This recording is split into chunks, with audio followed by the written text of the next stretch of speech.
দেখব যে মনে করো আমাদের 3টি পাত্রে রস আছে, কিন্তু এগুলোর প্রত্যেকটির উচ্চতা সমান নয়। ঠিক আছে, এক একটিতে রসের পরিমাণ এক এক রকম। একটিতে 90 মিলিলিটার, এটিতে 100, এটিতে 140। তো এখন আমরা চাচ্ছি যে এই 3টি পাত্রে আমরা সমানভাবে এই রস রাখবো। তাহলে আমরা কি করতে পারি? এই 3টি পাত্রের রস বড় একটি পাত্রে ঢেলে তারপর আমরা যে গড় পরিমাণটা বের করব সেই পরিমাণে 3টি পাত্রে ঢেলে দিব। গড় পরিমাণটা আমরা কিভাবে বের করতে পারি? গড় বের করার জন্য যেটা করতে হবে, 3টি পাত্রে মোট রসের পরিমাণ আমরা যোগ করব। দেখো যোগ করে আসলো 330 মিলি। ঠিক আছে, এই এখন একটি পাত্রে রাখা রসের পরিমাণ কত হবে? সেই জন্য আমরা 3 দ্বারা ভাগ করব এই 330 কে, আমাদের আসলে 110। ঠিক আছে, অর্থাৎ প্রত্যেক পাত্রে আমরা 110 মিলিলিটার করে রাখতে পারি, তাহলে উচ্চতা একদম সমান হবে 3টি পাত্রে। ঠিক আছে, তাহলে এভাবে আমরা আমাদের গড় পরিমাণ বের করতে পারি। কতগুলো রাশি দেওয়া থাকলে রাশিগুলোর যোগফলকে রাশিগুলোর সংখ্যা দ্বারা ভাগ করলে যে মান পাওয়া যায় তাকে রাশিগুলোর গড় বলে। গাণিতিকভাবে নিচের সূত্র দ্বারা গড় নির্ণয় করা যায়। গড় সমান রাশিগুলোর যোগফল ভাগ রাশিগুলোর সংখ্যা। এখন মনে করো একটি ছকে 5 জন শিক্ষার্থীর উচ্চতা দেওয়া আছে। এখন এই 5 জনের উচ্চতাগুলোর গড় আমরা কিভাবে বের করতে পারি?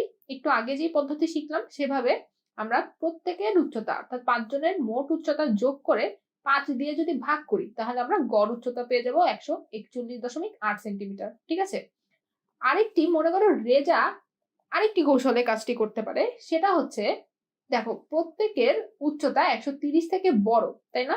তাই আমরা 130 সেন্টিমিটার থেকে প্রত্যেকের উচ্চতার পার্থক্য বের করব। 130 থেকে 143 যদি আমরা বিয়োগ করি তাহলে হয় কত? 13। 144 যদি আমরা বিয়োগ করি তাহলে হয় 14। 137 যদি বিয়োগ করি তাহলে হয় হচ্ছে 7। 145 যদি বিয়োগ করি তাহলে হয় 15। 140 যদি বিয়োগ করি তাহলে হয় 10। ঠিক আছে, এখন এগুলো আমরা যোগ করে গড় বের করব। ঠিক আছে, এই 5টি উচ্চতা যোগ করে যদি আমরা গড় বের করি তাহলে আসে হচ্ছে 11.8। এখন দেখো 130 থেকে আমরা বেশি কত সেগুলো বের করেছি না, সেগুলোর গড় করেছি। তাহলে 130 এর সাথে এই 11.8 আমি যোগ করে দিলে কিন্তু আমরা গড় পেয়ে যাব। ঠিক আছে, আমরা একটু আগে যেটা করেছিলাম সেটা হচ্ছে সব যোগ করে 5 দিয়ে ভাগ করেছি। এখানে শুধু 130 থেকে বেশি কত সবগুলোর ক্ষেত্রে সেটা বের করে গড় করে 130 এর সাথে যোগ করেছি। ঠিক আছে, এটা হচ্ছে আমাদের রেজার কৌশল। এখন মনে করো আমাদের মিনা অন্য একটি কৌশলে কাজটা করতে যাচ্ছে। সেটা কি হতে পারে? যেহেতু এখানে সর্বনিম্ন মান কত বলতো? 137। এখন 137 থেকে প্রত্যেকটার পার্থক্য বের করবে। দেখো 137 থেকে প্রথমটার মানে এই উচ্চতার পার্থক্য হচ্ছে 143 বিয়োগ 137 বা 6। এটির পার্থক্য হচ্ছে 144 বিয়োগ 137 অর্থাৎ হচ্ছে 7। এখানে তো কোনো পার্থক্য নেই যেহেতু এটা সবচেয়ে ছোট। 145 থেকে পার্থক্য হচ্ছে 8। 140 থেকে পার্থক্য হচ্ছে 3। এখন এই পার্থক্যগুলোর গড় বের করি। ঠিক আছে, এগুলোর গড় বের করলে আসে 4.8। এখন আমরা কত থেকে এটা করেছি? 137 থেকে। তাহলে 137 এর সাথে এই 4.8 যোগ করে দিলে কিন্তু আমরা পরিমাণ পেয়ে যাব 141.8। ঠিক আছে, এটাই হচ্ছে আমাদের গড় উচ্চতা। এরপরে আসো আমরা অনুসরণী কিছু প্রশ্ন দেখব। অনুসরণী 1 নম্বরে দেখো আমাদের বলছে যে গড় নির্ণয় করো।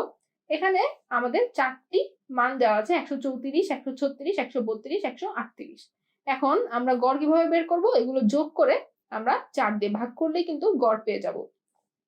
এখানে 540 কে 4 দিয়ে ভাগ করলে আমরা কত পাই? পাই হচ্ছে 135। ঠিক আছে, তাহলে 135 হবে হচ্ছে আমাদের উত্তর। আবার এই 4 নম্বরে দেখো এখানেও একই ভাবে আমাদের কতগুলো উপাত্ত দেওয়া আছে, 957, 956, 948, 952, 960 অর্থাৎ 1 2 3 4 5 5টি উপাত্ত। তাহলে এগুলো যোগ করে আমরা 5 দিয়ে ভাগ করে দিব, পাবো হচ্ছে কত বলতো? পাবো হচ্ছে আমরা 954.6। এটি হচ্ছে আমাদের উত্তর। এরপরে আসো 2 নম্বর দেখি। এখানে আমাদের বলছে যে 6টি বইয়ের ওজন 924 গ্রাম, বইগুলোর গড় ওজন কত? মোট বই কয়টি? 6টি, মোট ওজন 924। এই 924 কে যদি আমরা 6 দ্বারা ভাগ করি তাহলে কিন্তু আমরা বইগুলোর গড় ওজন পেয়ে যাব, যেটা হচ্ছে 154 গ্রাম। ঠিক আছে, এটি আমাদের উত্তর। এরপরে আসো আমরা একটি প্রশ্ন দেখি।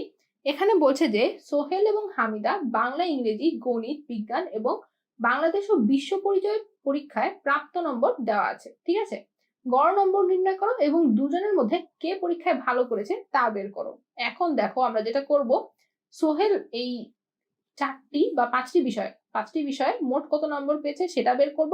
বের করে এই মোট বিষয় সংখ্যা দ্বারা ভাগ করব, ঠিক আছে? তাহলে দেখো আমরা যেটা করতে পারি, তার মোট নম্বর বের করলাম 374, এটাকে 5 দ্বারা ভাগ করলাম, তাহলে সে গড় কত পেয়ে গেলাম, সেটা হচ্ছে 74.8। আবার একইভাবে আমরা হামিদার ক্ষেত্রে তার মোট নম্বরগুলো যোগ করে 5 দ্বারা ভাগ করি, তাহলে আমরা পাই কত? তাহলে পাই হচ্ছে 80, ঠিক আছে? এটা হচ্ছে হামিদার গড় নম্বর। এখন দেখো এই দুজনের মধ্যে কে ভালো করেছে আমরা খুব সহজেই বলতে পারি, যেহেতু হামিদা বেশি নম্বর পেয়েছে 80, সুতরাং হামিদা পরীক্ষায় ভালো করেছে। আর সোহেল একটু কম নম্বর পেয়েছে 74.8, ঠিক আছে? তাহলে সোহেলের থেকে আমরা কি বলতে পারি, হামিদা বেশি ভালো করেছে। তাহলে বন্ধুরা, এটি আমাদের এই অধ্যায়ের শেষ অঙ্ক। এর পরের দিন আমরা 9 নম্বর অধ্যায় শুরু করব। এই অধ্যায়ে যে গড়ের অঙ্কগুলো আছে তোমরা একটু নিজেরা ভালোভাবে দেখবে।